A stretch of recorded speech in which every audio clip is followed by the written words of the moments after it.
ஒரு அம்மா இறக்கப் போற நாளையும் மறைத்து மகனுக்காக சாப்பாடு வைக்க காத்திருந்தா.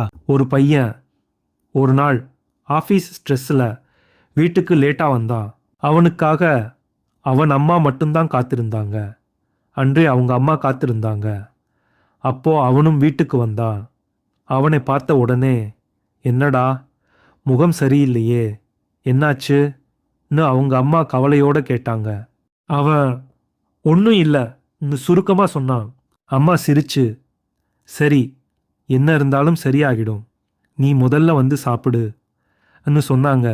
அப்போ அந்த கோபத்தில் அவன் எப்போ பார்த்தாலும் சாப்பாடு தானா, கொஞ்சம் அமைதியாக இருக்க முடியாதான்னு சொன்னான். அவங்க அம்மா அமைதியாக சிரிச்சு போயிட்டாங்க. அடுத்த நாள் வீடு ரொம்ப சைலண்ட். டேபிள் மேல் சாப்பாடு, அதுக்கு பக்கத்தில் ஒரு பாக்ஸ், அதில் ஒரு நோட். டாக்டர் சொன்னாங்க, எனக்கு டைம் குறைவு, நான் நாளைக்கு இருப்பேனா இருக்க மாட்டேனா தெரியல, என்னவா இருந்தாலும் என்ன மாதிரி சாப்பிடலாம், போட்டு சாப்பிட சொல்ல மாட்டாங்க. இனிமேல் கோபத்தை சாப்பாட்டில் காட்டாத, எனக்கு அதான் பயமே.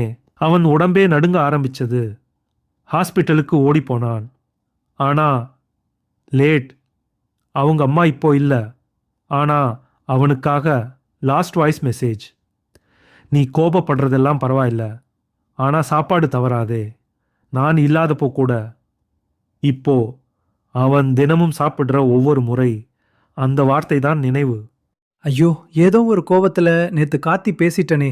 அவங்களுக்கு உடம்பு சரியா இல்லைன்னு தெரிஞ்சும் இப்படி ஒர்க் ப்ரெஷர்ல கஷ்டமா விட்டுட்டானுன்னு அழுக்குறான். அப்பதான் புரிஞ்சது, நம்ம கூட இருக்கிறவங்கள நல்லா பார்த்துக்கணும்னு முடிவு எடுத்தான். அப்படித்தான் எல்லாருடைய வாழ்க்கையிலும். இருக்கும்போது அதன் அருமை தெரியாது, இல்லாத போதுதான் தெரியும். அதனால இருக்கும்போதே தாங்கிக் கொண்டு அவர்களை மதித்து நேசிக்கணும்.